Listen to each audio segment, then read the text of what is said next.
जो अगर मेरे बारे में बुरे भी बोले हो तो कहीं ना कहीं बुराई बोल के भी दुनिया को बता दिया कि संघर्ष नाम की कोई चीज़ आई है, संघर्ष टू नाम की कोई चीज़ आई है, तो मेरे लिए बुरे नहीं है, वो भी सही है कि उनका अपना पॉइंट ऑफ व्यू है।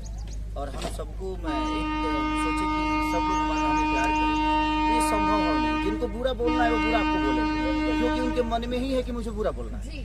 तो देखिए, दो चीज़ें होती है, कुरान और कुरान एक साथ रहता है, कभी लड़ता नहीं, और जो पढ़ता है वो कभी लड़ता नहीं, जो नहीं पढ़ता है वो लड़ता है।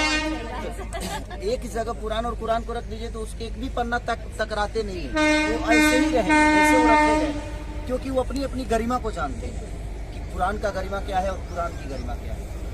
और जो पढ़ता है उसकी गहराई तक गया है, वो कभी नहीं लड़ेगा, क्योंकि ना कभी कुरान किसी को लड़ने के लिए बोलता है, ना कभी कुरान किसी को लड़ने के लिए बोलता है।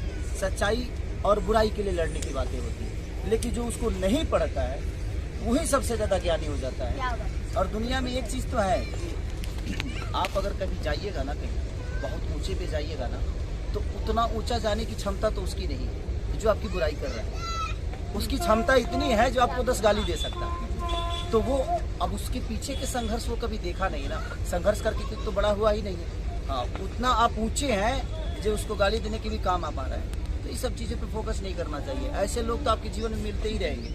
ऐसा थोड़ी है यहाँ पे अगर ऐसी झोपड़ी है तो इसी बगल में एक अलग कलर की झोपड़ियाँ हैं, जबकि दोनों झोपड़ी ही है, लेकिन सबके कलर अलग अलग हैं, सबके बनाने के तरीका अलग अलग है। तो आप किसी झोपड़ी को गलत नहीं बोल सकते हैं। लेकिन हाँ, एक चीज़ है कि अगर आपके मन में अच्छाई है तो आप किसी के लिए बुरा नहीं बोल सकते, हमेशा आप अच्छा ही बोलोगे। तो आप मान लीजिए कि वो दिल से भी बुरा है और नियत से भी बुरा है, और उसका कभी भला हो नहीं सकता, क्योंकि वो दूसरों के लिए जब अच्छा नहीं सोच सकता तो उसके लिए कौन अच्छा सोचेगा। तो ये चीजें हैं, बाकी कोई बात नहीं। क्या बात, इनके साथ काम किया तभी तो ये गॉडफादर बने ना। कैसा लगा है? देखिए, गॉडफादर का मतलब होता है पिता, मतलब साया, और गॉडफादर मतलब होता है कि जो अपना नहीं है, भगवान है, और वो मतलब हमें हर हाल में हमारा साया बना है। सर के लिए मैं इसलिए बोलती हूँ गॉडफादर, अभी बहुत लोग बहुत सारी चीज़ें बोलते हैं, पर सर के लिए मैं इसलिए गॉडफादर ये शब्द इस्तेमाल करती हूँ। ये बहुत बड़ा मतलब है इसका। वो इसलिए है कि मैंने बहुत मेहनत की, मैंने लिटरली अप्रिसिएशन के लिए मैं रोई हूँ। मैं बहुत वैसा हुआ कि कोई रिसीव ही नहीं कर रहा है, मैं इतनी मेहनत कर रही, कोई देख ही नहीं रहा, किसी को मतलब ही नहीं है। तो मैंने भी अपने काम में फिर चीज़ उतना, मतलब कहते हैं ना कि पैशन है, मेरे पैशन को कभी किसी ने समझा ही नहीं। यहाँ पे लोग बिजनेस कर रहे हैं, लोगों को बिजनेस पॉइंट ऑफ व्यू से करना है, हम पैशन के लिए आए थे, वो काम ही नहीं हो रहा था, तो हम भी काम कर रहे थे। लेकिन फिर सर से मिले तो सर में वो जज्बा देखा। मैं हीरो सारी और एक दो को छोड़ करके सबके साथ ही काम किया मैंने, पर मैंने सब में, अब बाकियों को बुरा नहीं लगना चाहिए, प्लीज आप लोग बुरा मत मानना, पर ये आपको सीखना चाहिए सर से कि देखिए, किसी से सीखना, किसी से कुछ सीखना ये बुरी बात नहीं। मैं भी सीखती हूँ सर से, बहुत सारी रोज चीजें सीखती हूँ, और मुझे लगता है सुबह में सीखती हूँ, शाम में भूल जाती हूँ, और गुस्सा भी होती हूँ कि मैं कुछ सीख नहीं पा रही, बट सीखती हूँ। सीखना चाहिए सभी हीरोज को। अब जैसे हम हीरोइनों से सीखेंगे या जो भी है, तो आप लोगों को भी सीखना चाहिए कि काम के प्रति ईमानदार होना बहुत ज़रूरी है। और सबसे बड़ी बात ये, हमारी रोजी रोटी सभी बोल रहे हैं जैसे, तो हमें अपनी इंडस्ट्री को बड़ा करने के लिए हमने क्या किया?